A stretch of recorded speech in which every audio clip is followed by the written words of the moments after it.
Introduction का मतलब होता है परिचय। Accounting is a financial support system that, जब भी हम टैली पढ़ते हैं तो टैली के पहले या टैली जानने से पहले अकाउंट का बेसिक हमको क्लियर होना चाहिए ताकि हमको बाकी चीज़ें आसानी से समझ सकें। देखो अकाउंट होता क्या है, तो अकाउंट हम किन चीज़ों को कहते हैं। पहला है आपका रिकॉर्डिंग ट्रांजैक्शन। अकाउंट में जो सबसे पहला प्रोसेस होता है वह है आपका रिकॉर्डिंग ट्रांजैक्शन। रिकॉर्डिंग ट्रांजैक्शन यानी कि जो कुछ भी हम अकाउंट में या गणना करने के लिए करते हैं तो सबसे पहले क्या होता है, रिकॉर्ड करना होता है, यानी कि ट्रांजैक्शन जिस प्रकार का भी आदान प्रदान हुआ है उन सबको लिखना होता है। दूसरा आपका होता है कि क्लासिफाई ट्रांजैक्शन एंड इवेंट, यानी कि जो ट्रांजैक्शन हुए हैं कब हुए हैं और किस प्रकार के हुए हैं ये भी जानना बहुत आवश्यक होता है। एक्सप्रेस ट्रांजैक्शन इन मेंटोनिक टर्म, इसका मतलब ये होता है कि जब भी हम अकाउंट काम करने के लिए गणना करने के लिए जब हम शुरू करते हैं तो हमें ये क्या करता है, जल्दी से किसी भी चीज के द्वारा काम किए गए ट्रांजैक्शन को जल्दी से हमको उसके अनुमान को लगाने में आसानी उपलब्ध करा देता है। बाकी है आपका कि किसी भी प्रकार का लेन देन हो उस पर क्या करता है, देख रेख करता है।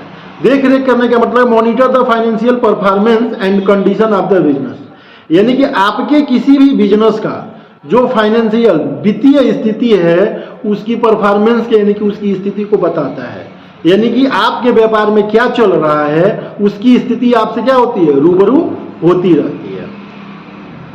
और ये नेक्स्ट जो है आपका कि आपके बिजनेस की वैल्यू को क्या करता है, वैल्यूएशन करता है, यानी कि उसकी वैल्यू को बताता रहता है कि आपके बिजनेस का ग्रोथ क्या है या ग्रोथ नहीं है। अब इसमें जो ट्रांजैक्शन होते हैं तो ट्रांजैक्शन तो कई प्रकार के हैं लेकिन मुख्य रूप से ये 4 प्रकार के ट्रांजैक्शन इसमें होते हैं। पहला होता है रिसिप्ट। रिसिप्ट का मतलब प्राप्त करने से है, या तो नगद आपको प्राप्त होगा या तो मनी बैंक से प्राप्त होती है। तो जब भी हमको पैसा प्राप्त हो चाहे बैंक से हो या कैश हो तो इसकी एंट्री हम क्या करते हैं, रिसिप्ट में करते हैं। रिसिप्ट पेमेंट होता है तो कैश आर बैंक, या नगद भुगतान करें या बैंक के द्वारा भुगतान करें, जब भी हम पैसे का भुगतान करना होता है तो उस कंडीशन में किसका यूज करते हैं, पेमेंट वाउचर का। नेक्स्ट है आपका परचेज। तो देखिए परचेज वाउचर का प्रयोग हम तब करते हैं जब कोई भी सामान हमको खरीदारी करना होता है, ठीक है। तो देखिए इसमें 2 चीजें होती है, कभी कभी आप देखे होंगे कि बाई भी आता है और कभी कभी परचेज भी आता है। देखिए आप लोग ना, जैसे मान लो कि अगर आप कोई यूज कर रहे हो जैसे शॉपिंग वगैरह का जितने भी एप्लीकेशंस हैं तो उस पर स्पेशली आपको बाई मिल जाएगा। लेकिन बाई और परचेज में डिफरेंट होता है। जब भी हम फुटकर माल खरीदते हैं तो बाइंग ही कहा जाता है, लेकिन थोक या बड़े स्तर पे या रॉ मटेरियल खरीदते हैं जिससे किसी प्रोडक्ट का निर्माण होता है तो इस तरह की खरीदारी को हमेशा हम परचेज में ही लेते हैं, ये हमेशा ध्यान रहे। दूसरा नेक्स्ट है आपका सेल। तो जब भी व्यापार में किसी भी चीज का बिक्री करना होता है तो हम सेल वाउचर का यूज करते हैं। ये हमारे 4 ट्रांजैक्शन हैं जो बहुत ही महत्वपूर्ण होते हैं। वैसे आगे भी बहुत सारे वाउचर्स होते हैं अकाउंट्स में, टैली में भी, जो जरूरत के हिसाब से यूज करते हैं, लेकिन मुख्य रूप से ये 4 ट्रांजैक्शन बहुत ही महत्वपूर्ण होते हैं और सबसे ज्यादा प्रयोग होते हैं। कौन कौन से हैं, रिसिप्ट, पेमेंट, परचेज और सेल। इसके बाद हम देखेंगे कि हमारा बिजनेस का स्वरूप क्या है, यानी एक बिजनेस वास्तव में होता क्या है। तो एक बिजनेस को चलाने के लिए हमें किन किन चीजों की जरूरत पड़ती है। तो देखिए सबसे पहला होता है वो एक सप्लायर होता है। सप्लायर उनको कहते हैं जो अगर आप कोई व्यापार कर रहे हैं और उसमें किसी भी रॉ मटेरियल को उससे परचेज करते हैं। जैसे आपको छड़ बनाना है तो उसके लिए क्या होगा, लोहा खरीदना होगा, तो रॉ मटेरियल हम उसको कहते हैं जो हम छड़ को बनाने के लिए जो सामग्री कच्चे उत्पाद लेते हैं और उसको गला करके एक नया प्रोडक्ट बनाते हैं, तो वो कौन देता है हमको? सप्लायर से ही हमको मिलता है। दूसरे होते हैं हमारे फाइनेंसर, क्योंकि व्यापार को चलाने के लिए हमें किसकी जरूरत होती है? धन की जरूरत होती है। और धन दो तरह के लोग लगाते हैं। आप यहाँ ध्यान से देखेंगे, एक है आपका फाइनेंसर और दूसरा है आपका इन्वेस्टर। ये दोनों लोग पूंजी देते हैं व्यापार को संचालित करने के लिए। ये दोनों लोग पूंजी देते हैं, इन्वेस्टर भी और फाइनेंसर भी। फाइनेंसर और इन्वेस्टर में डिफरेंट क्या है, ये भी जानना हमारे लिए बहुत जरूरी, क्योंकि पैसा तो दोनों देते हैं। तो फिर एक को इन्वेस्टर कहा जाता है और दूसरे को फाइनेंसर। तो क्या डिफरेंस है कि फाइनेंसर हमारे वो लोग होते हैं जो एक निश्चित राशि हमको उपलब्ध कराते हैं और उसके बदले में एक निश्चित राशि वो तय करते हैं, जैसे बैंक से लिया गया लोन। उनका क्या है कि आपके व्यापार में क्या प्रॉफिट है, क्या लॉस है, इससे उनको कोई लेना देना नहीं है। आपको लेना देना उनसे क्या है? उनका 1% है या 12% है, 8% है, 10% है। यानी कि आपका प्रॉफिट होता है या लॉस होता है, इससे आपका फाइनेंसर कोई संबंध नहीं रखता है। किससे संबंध रखता है?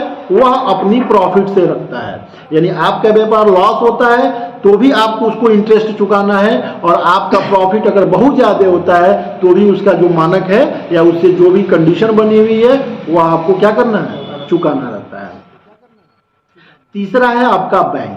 तो किसी भी व्यापार को चलाने के लिए या पूरे व्यापार के ट्रांजैक्शन को रिकॉर्ड करने के लिए बैंक बहुत महत्वपूर्ण भूमिका निभाता है। जैसे पैसे का भुगतान करना, पैसे प्राप्त करना, तो ये उस व्यापार से संबंधित, जब भी आपका व्यापार ओपन होता है तो उस व्यापार का एक अकाउंट भी ओपन किया जाता है, जिससे वो क्या होता है? उस अकाउंट से लेन देन करते हैं, जैसे सैलरी देना हुआ, वेजेस देना हुआ, एक्सपेंसेस करना हुआ, इलेक्ट्रिसिटी बिल देना हुआ, रूम रेंट देना हुआ, अदर बहुत सारी चीजें। तो बैंक क्या करता है कि आपके व्यापार में खर्च किए गए और इनकम किए गए सभी स्रोतों को क्या करता है? लेखांकन करने का काम करता है, लिखने का काम करता है। नेक्स्ट है आपका इम्प्लॉय। तो इम्प्लॉय क्या होते हैं कि इम्प्लॉय वह लोग हैं जो किसी भी व्यापार को चलाने के लिए वो क्या करते हैं? अपना समय देते हैं, और जो समय देते हैं उसके बदले में वो क्या करते हैं? कुछ प्राप्त करते होंगे ना, भुगतान प्राप्त करते हैं। तो वह इम्प्लॉय कहे जाते हैं जो उस कंपनी के लिए या उस व्यापार के लिए काम करते हैं, वह सभी लोग उस व्यापार का इम्प्लॉय कहे जाते हैं। अब है आपका कस्टमर। तो कस्टमर वह लोग होते हैं जो आपके व्यापार में तैयार किए गए उत्पादों को खरीदते हैं, वह सभी लोग आपके कस्टमर हैं। जैसे आप एक चप्पल की कंपनी अगर आपने बनाया है, तो जैसे ही चप्पल खरीद के आएगा, तो जो चप्पल खरीद के अगर नहीं ले जाएगा तो प्रॉफिट कहाँ से हो जाएगा? नहीं होगा ना। तो प्रॉफिट निकालने के लिए जो होते हैं वह कस्टमर होते हैं, और कस्टमर ही व्यापार के वो लोग होते हैं जिनको माल बेचते हैं, और कस्टमर इसको क्या करते हैं? खरीदते हैं। नेक्स्ट आपका इन्वेस्टर है। तो इन्वेस्टर भी व्यापार में पैसे लगाते हैं, पूंजी लगाते हैं, लेकिन ये वो लोग होते हैं जो 1% पे आधारित होते हैं। यानी कि इनके द्वारा इन्वेस्ट किया गया पैसे आपके मूल्य वैल्यू जो बिजनेस है उसके वैल्यूएशन करके प्रतिशत में बांटा जाता है। मान लो कि आपके पास बहुत सारे इन्वेस्टर हैं, आप लोग 1 लाख रुपए की आवश्यकता है व्यापार के लिए, तो उसमें बहुत सारे लोगों से आपने बात करी, और उसमें उन लोगों से आप बात करने के बाद क्या हुआ कि उन्होंने ये डिपेंड करा, किसी के पास 10,000 हुआ, किसी के पास 50,000 हुआ, और किसी के पास 1 लाख हुआ। तो पूंजी तो सभी लोग लगा रहे हैं। तो उसके हिसाब से इन्वेस्टर का क्या होता है कि पूरा वैल्यूएशन किया जाता है कि 1 लाख रुपया जो इन्वेस्ट ये लोग कर रहे हैं उसमें किनकी कितनी हिस्सेदारी है। समझ गए? तो जैसे ही बिजनेस आपका ग्रोथ करेगा तो उनकी हिस्सेदारी के हिसाब से क्या होगा? उनको अपना लाभ आवंटित किया जाएगा। अगर बिजनेस हमारा लॉस होगा तो उनकी हिस्सेदारी के हिसाब से ही उनको क्या होगा? उनकी प्रॉफिट, मतलब उन्होंने जो पूंजी लगा रखी है उसमें उनका लॉस भी उनकी हिस्सेदारी के हिसाब से। समझ गए? जैसे 1 लाख रुपया अगर किसी ने दिया है तो बिजनेस ज़्यादा ग्रोथ करेगा तो उसको ज़्यादा प्रॉफिट होगा, और किसी ने 10,000 दिया है तो बिजनेस ज़्यादा ग्रोथ करेगा तो उसको 10,000 के हिसाब से प्रॉफिट होगा। और अगर लॉस होता है तो 1 लाख वाले का भी ज़्यादा लॉस होगा तो 10,000 वाले का कम लॉस होगा। तो ये प्रकार के लोग इन्वेस्टर होते हैं जो कंपनी में, जैसे सच शेयर मार्केट देखे हो आप लोगों ने? जी सर। हाँ, शेयर मार्केट भी इसका एक भाग और हिस्सा रहा है। उसमें आप देखोगे कि आपके पास वैल्यू के हिसाब से आप क्या करते हैं, क्वांटिटी लेते हैं। तो अगर 1 लाख है तो आप 1 लाख का लेंगे, आपके पास 10,000 है तो 10,000 शेयर खरीदेंगे। तो शेयर मतलब क्या हुआ, उस कंपनी की हिस्सेदारी आप लेते हैं। ठीक है, आप जो शेयर मार्केट चलते हैं तो वो आपकी क्या है, जुआ या सट्टाबाजी का एरिया नहीं है, वह एक रियल बिजनेस है। अगर आपके पास पूंजी है और मान लो कोई कंपनी ऐसी है जिसकी मार्केट वैल्यू 1 करोड़ रुपए है, सपोज दैट, ठीक है, और अगर आपके पास 50 लाख रुपए या 55 लाख रुपए आपने क्या करा, 60% इन्वेस्ट वैल्यू किया, यानी कि अगर उसके 1 करोड़ के बिजनेस का अगर 60% शेयर आपने खरीद लिया तो वास्तव में उसका मालिकाना हक आपको प्राप्त हो जाता है। आप समझ रहे हो, 60% वैल्यू जिसकी होगी कंपनी के सीईओ उसके हिसाब से वर्क करेंगे, समझ रहे हो ना। तो यहाँ पे भी वही होता है, आपके जो भी बिजनेस आप व्यापार चला रहे हैं तो डिपेंड करता है कि आप कितना इन्वेस्ट किए हैं। तो आप जो पैसा लगाएं उसके हिसाब से आपको प्रॉफिट और लॉस भी बुक करना होता है। नेक्स्ट है आपका टाइप ऑफ अकाउंट। आप आगे पढ़ेंगे तो कई प्रकार के अकाउंट मिलेंगे, लेकिन मुख्य रूप से अकाउंट में ये 3 प्रकार के अकाउंट प्रयोग किए जाते हैं। पहला है रियल अकाउंट, दूसरा है पर्सनल अकाउंट और तीसरा है नॉमिनल अकाउंट। रियल अकाउंट का मतलब होता है वास्तविक खाता, पर्सनल अकाउंट मतलब व्यक्तिगत खाता, और नॉमिनल अकाउंट मतलब नाम मात्र के खाते। तो अब रियल अकाउंट क्या होता है, तो देखिए रियल अकाउंट में वो सारी चीजें आती हैं, जैसे फर्नीचर हुआ, कंप्यूटर हुआ, समझ रहे हो, फर्नीचर, मेज कुर्सी, व्यापार आप चला रहे हो तो मेज कुर्सी की जरूरत पड़ेगी ना ऑफिस के लिए। कंप्यूटर का अगर इंस्टीट्यूट है तो कंप्यूटर की भी जरूरत पड़ेगी। तो जो ये एसेट्स हैं, कार है आपके पास, वो सब रियल अकाउंट है। रियल अकाउंट के अंतर्गत ये सारी चीजें हैं, पेन हो, कॉपी हो, ये जितनी चीजें हैं सब क्या होंगी, रियल अकाउंट के अंतर्गत आएंगे। पर्सनल अकाउंट का मतलब होता है व्यक्तिगत खाता। ठीक है, अब व्यक्तिगत खाता में आपको बहुत सारे खाते हैं, सेविंग अकाउंट है, सैलरी अकाउंट है, वो अलग चीज है। ठीक है ना, अभी हम आगे पढ़ेंगे कि वो कौन होते हैं, कैसे होते हैं। मुख्य रूप से जो व्यक्तिगत खाता होते हैं वो उसे पर्सनल अकाउंट कहते हैं। जैसे अगर आपने एक सेविंग अकाउंट खोल रखा है तो वो कौन सा है, व्यक्तिगत खाता है आपका। इतना क्लियर है। और नॉमिनल अकाउंट वो होते हैं जिन्हें हम नाम मात्र के खाते होते हैं। ये किसी भी व्यापार के सौदे को या उसके प्रभाव को तय करने का काम करते हैं कि यह किस प्रकार का है। जैसे रेंट हुआ, नॉमिनल अकाउंट के अंतर्गत ये सारी चीजें आती हैं। देखिए रियल अकाउंट में नीचे एग्जांपल भी दिया गया है कि आप बिल्डिंग ले सकते हो, फर्नीचर ले सकते हो, और कैश अगर आपके पास नगद है तो भी आपका क्या है, वह रियल अकाउंट के अंतर्गत ही आएगा। अब आपका पर्सनल अकाउंट के अंतर्गत क्या क्या आता है, तो सप्लायर का खाता भी पर्सनल अकाउंट होता है, कस्टमर का खाता पर्सनल अकाउंट होता है, और लेंडर्स का खाता भी पर्सनल अकाउंट होता है। लेंडर्स अगर समझ रहे हो तो ठीक है, नहीं तो भूमि स्वामी को कहा जाता है। अगर आपका व्यापार कहीं चल रहा है और उसका मालिकाना यानी कि वहाँ पे जो जगह है वो किसी और का है तो उसे लेंडर्स कहे जाते हैं। और लेंडर्स का मतलब कि जहाँ पे आपने रेंट पे ले रखा है या फिर अपने एग्रीमेंट पे ले रखा है, वो जैसे भी हो, लेकिन लेंडर्स वही होते हैं जो व्यापार में यूज किए जाने वाले जमीन के मालिकाना हक रखते हो, उन्हें लेंडर्स कहे जाते हैं। अब नॉमिनल अकाउंट क्या होता है, तो सेल जो बेचदारी होती है वो नॉमिनल अकाउंट के अंतर्गत आती है। कॉस्ट ऑफ गुड्स सोल्ड और सैलरी एक्सपेंसेस, ये सारी चीजें हमारी क्या होती हैं, नॉमिनल अकाउंट होती हैं, क्योंकि ये तब तक वर्क करती हैं जब तक हमारा सौदा तय नहीं होता है। एक बार तय होने के बाद ये सौदा ही अपने आप क्या होते हैं, निष्क्रिय हो जाते हैं। अब देखिए इसके अंदर कुछ एसेट्स भी होते हैं जिसे हम संपत्ति कहते हैं। Account can be broadly classified under the following 5 group. सबसे पहले अकाउंट को 5 ग्रुप में बांटा गया है। यहाँ पे ध्यान देने वाली बात है, पहला है एसेट्स। एसेट्स माने संपत्ति, व्यापार रहेगा तो संपत्ति की भी आवश्यकता होगी। लायबिलिटीज, ये भी संपत्ति है लेकिन इसे दायित्व के रूप में कहा जाता है। जैसे एसेट्स, आपके पास कार है, कंप्यूटर है, तो ये हमारा क्या है, एसेट्स है, इसे हम फिक्स एसेट्स कहते हैं। और लायबिलिटीज भी एसेट्स है, लेकिन ये वो चीजें होती हैं जिस पे आपका दायित्व बनता हो।